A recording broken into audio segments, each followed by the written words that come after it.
ήταν ανώτερη μέσα στο γήπεδο. Συγχαρητήρια και στον coach και το επιτελείο γιατί έχουν δημιουργήσει μια πάρα πολύ καλή ομάδα. Θέλω να σταθώ στο πρώτο δεκάλεπτο όπου μου μεταφέραν ότι και τα δύο τραγώδια δικά μας ήταν καθαρά. Αυτό επηρεάζει σίγουρα την εξέλιξη του παιχνιδιού. Από εκεί και πέρα, σε ό,τι έχει στην παιχνίδι δεν χωράει η κριτική. Τα τρία ήταν ανώτερα. Και αν απλώς τα δύο γκολ που σε εμάς δεν μετρήσαν, μπορεί να έχει μια έκβαση διαφορετική στο παιχνίδι, ξέρω πώς είναι το ποδόσφαιρο. Αυτό όμως δεν αναιρεί ούτε το επίπεδο και την ποιότητα της ομάδας των Τρικάλων, ούτε την πολύ καλή παρουσία και νομίζω ότι τους έχουμε να αλλάξει κατηγορία. Σίγουρα το πρωτάθλημα δεν ήταν στους στόχους της ομάδας. Το κύπελλο δεν ήταν στους στόχους της ομάδας. Πιστεύετε ότι σίγουρα βαριά ήταν, όπως και αν εξελίχθηκε το παιχνίδι, θα επηρεάσει την ομάδα όσον αφορά την κατηγορία? Κοιτάξτε, όταν παίζει ένα νικητικό κύπελλο, δεν μπορείς ότι δεν έχεις να μην κρυβόμαστε πίσω στο δάχτυλό μας. Εμείς ήρθαμε σήμερα εδώ να διεκδικήσουμε την πρόκληση στο τελικό. Παίξαμε μια ομάδα που ήταν καλύτερα από εμάς. Συνέβη αυτό στις συγκεκριμένες φάσεις που έγινε. Κάθε μάτς, όσο βαριά ήταν και να κρατήσει μια βαριά ήταν, εμείς θα την ξεπεράσουμε για να κοιτάξουμε τα επόμενα παιχνίδια για να μην οδηγηθούμε στην κατηγορία. Άλλωστε αυτός είναι και ο στόχος. Εντάξει, είναι φυσικά αυτός ο στόχος. Καμία ερώτηση.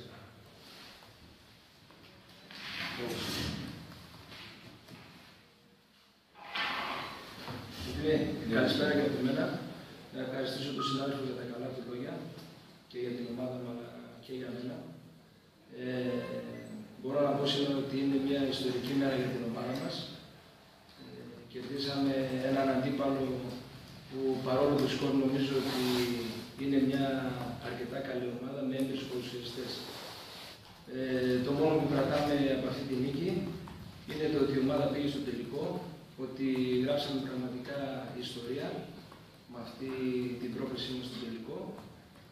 Σίγουρα μας ενδιαφέρει το κύπελλο, αλλά αυτό που μας ενδιαφέρει πολύ περισσότερο είναι στο τέλος της χρονιάς να πανηγυρίσουμε την άνοδο στη Β' Εθνική.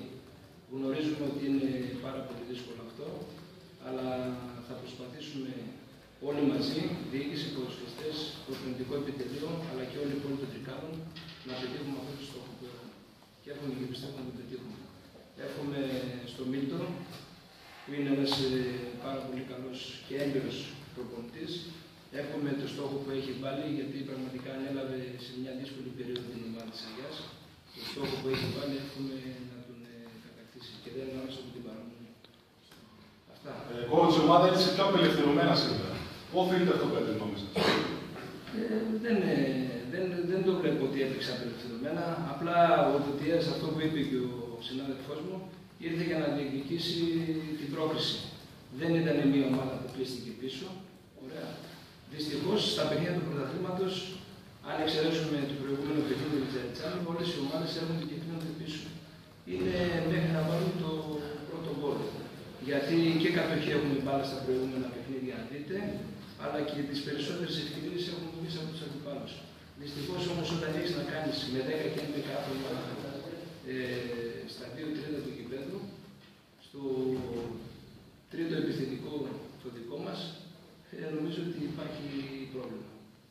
Επόμενο παιχνίδι εκτός έδρας με τον Πύρασον και από μια ομάδα που έκανε μια στατρικά στον πρώτο γύρο, νομίζω ότι είναι ένα ιδιαίτερο παιχνίδι για την ομάδα των Τρικάλων.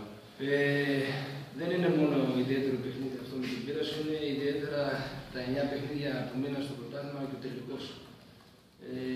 Εμείς είμαστε προσγειωμένοι, δουλεύουμε όσο περισσότερο μπορούμε και όσο καλύτερα μπορούμε με βάση τον αντίπαλο.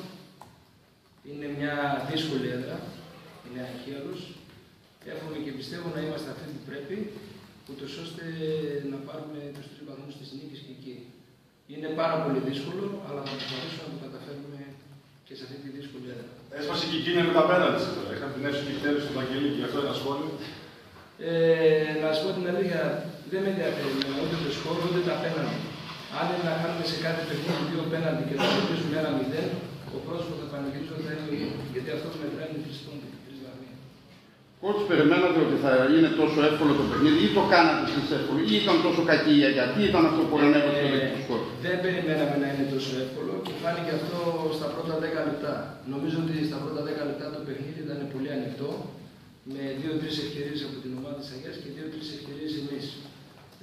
Έτυχε, εμείς βρήκαμε το στόχο 1-2 φορές στην αρχή, άνοιξε το παιχνίδι και πήγε εκεί πέρα που πήγε αυτό το σκορ. Πάντως στο παιχνίδι δεν το περιμέναμε να είναι τόσο εύκολο, γιατί μην ξεχνάτε ότι η ομάδα της Αγιάς έκανε μια πολύ μεγάλη νίκη μέσα στο πλάι της Βικελίδης. Πιστεύετε ότι η νίκη αυτή θα επηρεάσει τις δύο ομάδες υπέρ ή κατά? Ή μάλλον συμφωνείτε με τον συνάδελφό σας για τις δύο φάσεις που ανέφερε? Ο Μίτος είναι έμπειρος προπονητής και νομίζω ότι είτε 5-0 κερδίζαν είτε 5-0 χάνανε, θα προσβήνουν τους ποδοσφαιριστές του. Για τις δύο φάσεις που ανέφερε, συμφωνείτε ή διαφωνείτε? Αν θα είχε διαφορετική εξέλιξη, καλά, άμα χάνεις 0-2, 0-3, 0-4, λογικό δεν είναι. Το ίδιο είναι 0-0. Αλλά δεν μπορώ να έχω γνώμη γιατί ήμουν μακριά. Εγώ νομίζω τώρα για να στεγώ τον Άγιο, εγώ δεν μεταφέρω γνώμη για μου. Ιδιαίτερα ότι είδα τις φάσεις. Απλώς και εγώ στην παιχνίδι δεν μπορώ να έχω γνώμη με αυτό που είδα από το βράδυ. Μεταφέρω αυτό που μεταφέρω, έτσι, για να εξηγούμε. Και μια τελευταία ερώτηση. Όσον αφορά, είχαμε και ένα πρόοπτο στην έναρξη του αγώνα. Ενώ ήταν να ξεκινήσει ο Κώστας ο Γιώτας, είδαμε κάτι έπαθε στο ζέσταμα διάστημα. Ναι. Τώρα πρίστηκε πάρα πολύ το πόδι του.